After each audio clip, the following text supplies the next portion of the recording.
We know within an hour of those victims also being shot that GoFundMe was set up by the Trump campaign for those victims. It's just incredible, and it speaks to the character that your father has and the state of mind to think that way in that moment of shock.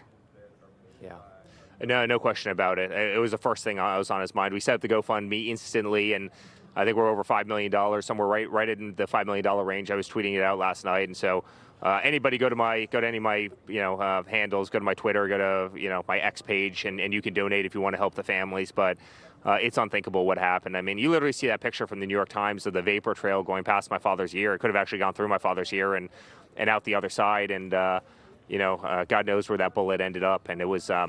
It's unthinkable. My heart breaks for the victims. I hear just an amazing person, shielding his children, and volunteer firefighter that paid the ultimate cost, and how and why it doesn't make any sense. So those are the most joyous events in this country. Those are people who love this nation. These are people with wearing the red hats and holding American flags, and who just want the best for the United States of America. And some madman wants to try and expunge that. And thankfully, he's no longer with us. Absolutely. And it's interesting now, we're 111 days from Election Day, and emotion now, whether Democrats like it or not, emotion's going to play a role in this. And there are people out there in this great country that are waking up today saying, wow, Donald Trump means something different to me today than he did on Saturday morning, given what happened in Butler, Pennsylvania. I just want a couple political questions for you.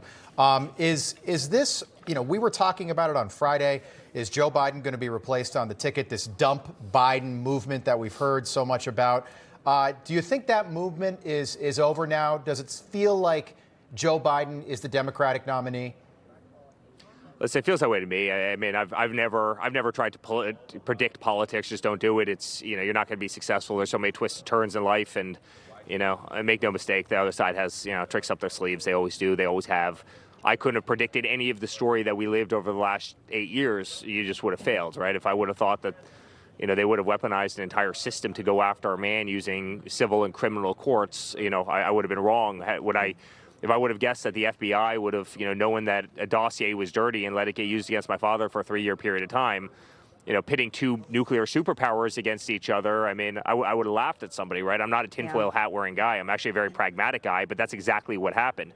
Everybody knew the Russia hoax was a joke. I was the guy that got the initial call, saying, hey, I hear you're colluding with Russia. The Trump organization has secret servers connected to the Kremlin.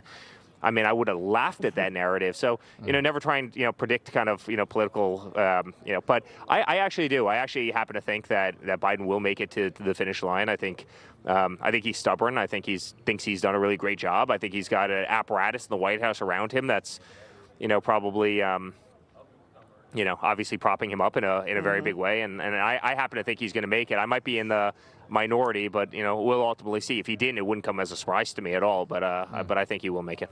Eric, just about 30 seconds, but I got to ask you about JD Vance. Why was that the right pick for your father? Yeah.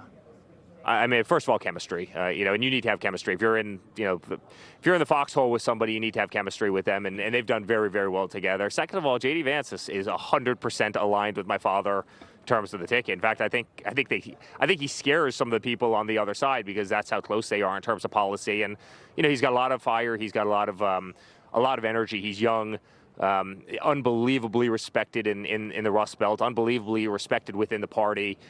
He's a guy who could certainly carry the torch in future years. And listen, he was a successful business guy. He had a great military career, and then obviously he's had an unbelievable political career. It kind of seems like he's ran the gamut, and I think my father really kind of respects the facts that he's multidimensional. And I can tell you guys, the debate between him and Kamala is going to be something. I mean, Kamala's somebody, I'm not sure she can spell AI. Eric, She's any in charge idea of when AI. that'll happen?